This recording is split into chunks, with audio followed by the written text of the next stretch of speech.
Everyone, welcome to my mini blog. হচ্ছে আমার বরের জন্মদিন 4th মে। আগের দিন রাত্রিবেলা সেলিব্রেট না করলে হয় বলো? তো সেই দুপুরে বেরোই, আস্তে আস্তে বাড়িতে প্রায় রাত। ওই জন্য ছুটকিকে আর করবিকে পাঠিয়েছিলাম হচ্ছে কেক আনতে। সঙ্গে ওরা এনেছিল একটা গোলাপ।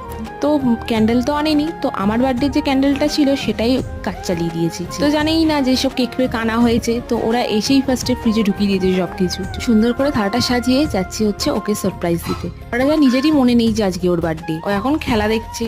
তো যেই বলেছি দেখো হ্যাপি বার্থডে, মুখখানা দেখো, এক্সপ্রেশনটা বুঝতে পারছো, কিন্তু জানেই না, ভুলেই গেছে ওর বার্থডে। এবারে ও জন্মদিনটা পড়েছে শনিবার, আর আমার তো মঙ্গলবার পড়েছিল, আর আমরা শনি মঙ্গল এই দুটো দিনই নিরামিষ খাই। শনিবার তো আর সেলিব্রেট করা যাবে না, দেখি রবিবার দিন যদি করা যায় তাহলে তোমরা তো অবশ্যই ব্লগ দেখতে পারবে। এখন দেখো কেক কাটার পালা। এই দেখো মুখের এক্সপ্রেশনটা দেখতে পাচ্ছ, মানে ওর মুখ সবসময় এই রকম বিভিন্ন রকম এক্সপ্রেশন করতে থাকে, আর সেটা দেখে আমরা হাসতে হাসতে মরে যাই। জন্মদিন তো এইভাবে ছোট্ট করে সেলিব্রেট করলাম। পরে আর কি কি করবো পরের ব্লগে দেখো। চলো টাটা।